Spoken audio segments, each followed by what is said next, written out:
Face à l'Afrique reçoit aujourd'hui Madame Fanta Cissé Kébé, qui est une actrice associative et qui va nous dire tout sur son association.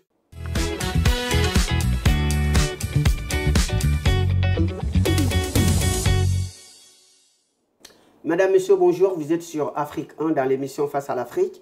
Nous recevons aujourd'hui donc Madame Fanta Cissé Kébé et donc qui va se présenter, qui est dans le domaine associatif en France. Et bonjour Madame. Bonjour Monsieur Karasouli. Merci d'avoir accepté notre invitation. Donc je vous demande de bien vouloir vous présenter à nos téléspectateurs face à la caméra. Tout d'abord, je tiens à vous remercier pour cette invitation qui est pour moi un vrai honneur. Vous me laissez une lucarne en tout cas pour me présenter d'entrée de jeu. Je suis Madame Fanta Cissé épouse Kébé. Je suis franco-ivoirienne, une force vive de la diaspora. J'essaie à mon petit niveau d'impacter tant bien que mal par des actions, que ce soit sur le point de vue de ma vie professionnelle et même ma vie associative. Alors, du point de vue professionnel, je suis en charge d'assister à la maîtrise d'ouvrage sur tout ce qui est projet stratégique et d'envergure sur toute la couverture Europe dans une grande banque panafricaine.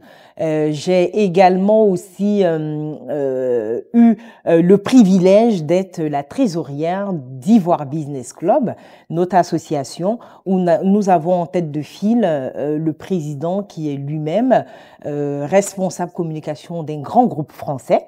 On a également la secrétaire générale qui est une ancienne sportive, pas mal d'expertise associée en tout cas pour pouvoir impacter à notre petit niveau et apporter ce qu'il y a de meilleur à notre belle Afrique, bien entendu. Merci beaucoup Madame, merci beaucoup. Alors donc, et vous êtes trésorière donc de cette association, l'association IBC. C'est bien ça. Et donc vous allez nous expliquer un petit peu IBC, de quoi il s'agit, sa vocation. D'accord, ok.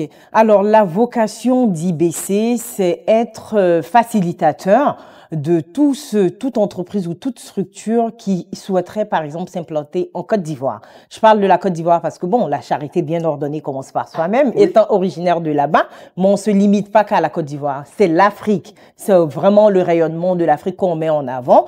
Donc, clairement, que ce soit du point de vue réseautage, que ce soit du point de vue administratif parce que c'est une grosse machine, le temps de s'intégrer, c'est un autre environnement, l'aspect juridique également, on est là pour accompagner ces structures-là désireuses de s'implanter. Et on ne s'arrête pas qu'à ça, c'est dans les deux sens. Également, s'il y a des structures ivoiriennes qui souhaitent avoir une touche à l'international, s'implanter ici en Europe ou même sous d'autres contrées, on peut également intervenir et les coacher. D'accord, donc vos cibles, ce sont des entreprises. C'est bien ça. Et c'est tout type d'entreprise ou bien ce sont des petites entreprises ou même les grosses entreprises qui veulent mettre une filiale en Afrique? Là-dessus, on a été très généreux, on est très large. Ça peut partir d'une PME à des holdings, etc., etc.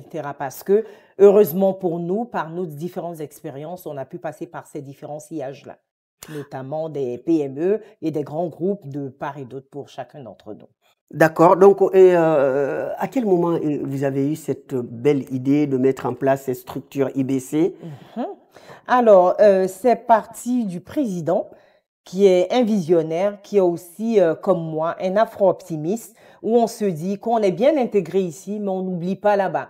Et si à notre niveau, on peut être créateur de synergie positive, on peut se positionner comme une force de transformation pour donner un nouveau visage à l'Afrique et incarner cette panoplie de compétences-là, mais surtout une panoplie utile pour le développement de l'Afrique et de l'Europe et voire de toute l'humanité. Oui, donc vous voulez aider les entreprises à s'implanter, donc à acquérir de nouveaux marchés. C'est bien ça. Alors, donc, ça se passe comment? C'est-à-dire, on s'adresse à vous comment? Oui, alors, il faut adhérer à l'association. Donc, quand vous êtes adhérent de l'association, il y a tout ce qui va avec, notamment, comme je vous ai dit, le réseautage, les démarches administratives, le coaching, plein d'autres aspects qui rentrent en ligne de compte, même l'aspect grand oral, comment présenter sa structure, comment se mettre en valeur, etc., etc. C'est nous-mêmes, on va mettre à la patte, en tout cas faire profiter de notre expertise à notre niveau. Moi, par exemple, sur l'aspect prospection à l'international, je dirais que je suis bien placée parce que j'ai eu le privilège d'être la représentante d'une banque ivoirienne Mhm. pour pouvoir fédérer ma communauté, pour pouvoir accompagner ma communauté et être force de proposition pour que cette banque-là puisse vraiment rayonner à l'international. Et avec cette expérience-là, je ne me suis pas arrêtée qu'à ma communauté. J'ai eu l'opportunité dans ce grand groupe-là, nous, on a plutôt une approche multicommunautaire.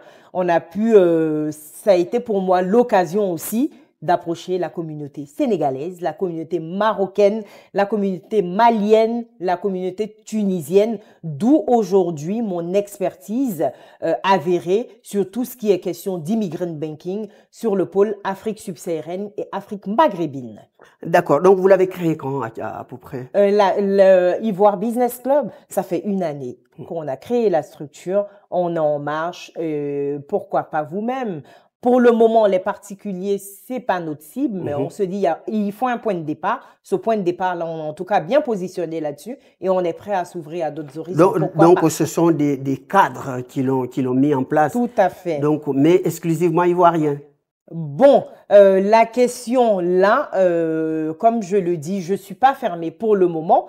C'est ces personnes-là, en tout cas, en qui on a vu cette vision-là de pouvoir développer, on a vu cette vision-là d'être force de proposition, apporter quelque chose. Et si vous remarquez bien, j'ai parlé même des membres.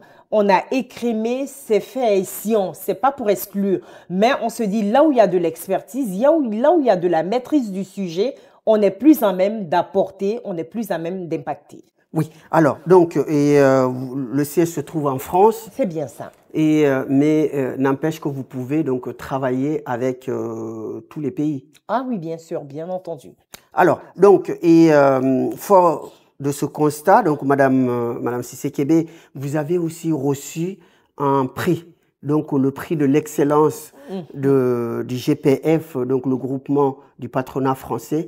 Donc, expliquez-nous un peu dans quel contexte on vous a remarqué pour pouvoir avoir ce prix. D'accord, ok. Alors, le groupement du patronat français, sous le haut parrainage du président de la République. Enfin, du patronat francophone, excusez-moi. Du patronat francophone. Non, du patronat français. C'est bien ça, vous vous êtes pas trompé. Ah, d'accord. C'est le GPF. C'est le groupement du patronat français. Lors de la deuxième édition des prix de l'excellence entrepreneuriale des diasporas francophones, sous le patronage du président de la République, M. Emmanuel Macron, qui m'a fait l'honneur de me décerner ce prix-là. Ce prix-là, pourquoi? Parce qu'il y a plusieurs paramètres pour eux qui rentrent en ligne de compte. Donc, du point de vue intégration socio-économique, étant française, étant ivoirienne, ils estiment que cette double identité avérée, en tout cas pour eux, est signe d'abnégation, signe de courage, d'adaptation et signe aussi de synergie positive entre l'Afrique et l'Europe. Et hormis ça, c'est plus aussi un état d'esprit, hein, c'est une vision. Moi, de façon naturelle, j'ai cette bienveillance. J'ai un bon relationnel qui me permet en tout cas de percer plusieurs milieux. Et c'est comme ça que j'ai de fil en aiguille pu réseauter. Et lors de mes actions sur le terrain, dans le cadre professionnel, ces personnes-là ont pu me repérer, m'ont vu en action, ont vu des actes concrets que j'ai posés et ils ont estimé que là, voilà, c'est vraiment toute la légitimité qui va avec pour que cette dame-là, le leadership au féminin soit valorisé et vraiment, je remercie infiniment pour cette reconnaissance-là. C'est une fierté pour moi de porter haut les couleurs de ma chère Côte d'Ivoire et dire aux femmes que rien n'est impossible pour nous également. Les postes de responsabilité, pourquoi pas? Mais il faut pour cela un certain nombre de choses qui rentrent en ligne de compte. Et ma recette, elle est simple.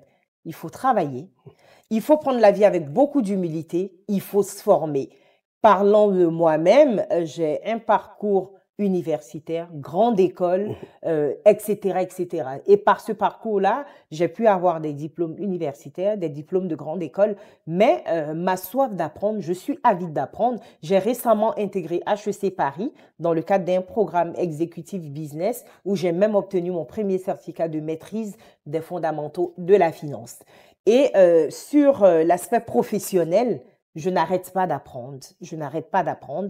Et même dans ma zone de confort, j'explore toutes les pistes pour pouvoir aller de l'avant, pour pouvoir mais vraiment me hisser le plus haut possible. Et vraiment, j'invite toutes les femmes à faire autant. Et on a notre place, on a toute notre légitimité. Alors, donc, est-ce que, à votre avis, aujourd'hui, donc, Mhm, il y a les cadres comme vous, mhm, leur intégration est beaucoup plus facile en France? Est-ce encore la France accueille suffisamment de cadres mhm. de couleur? D'accord, ok. Moi, là-dessus, honnêtement, je pourrais dire que j'ai été une privilégiée.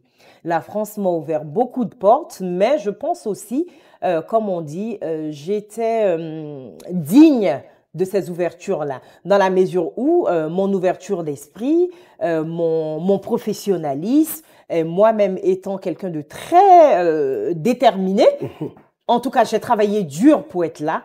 Et puis, me disons aussi que bah, chacun a sa place et mettre les idées reçues de côté. De toute façon, quand on travaille à un moment donné, c'est vrai, le fait d'être de couleur, faut pas se leurrer, hein. C'est plus de sacrifice. Bah, c'est peut-être ça aussi. Mais toujours est-il, c'est à nous également de nous fixer des objectifs et se dire que, mais coûte que coûte, il faut qu'on arrive à les atteindre. Ne pas se donner des limites, des Pas freins. du tout, pas du tout. Et s'il y a frein, c'est dans ce sens-là qu'il faut aussi se démarquer par sa persévérance.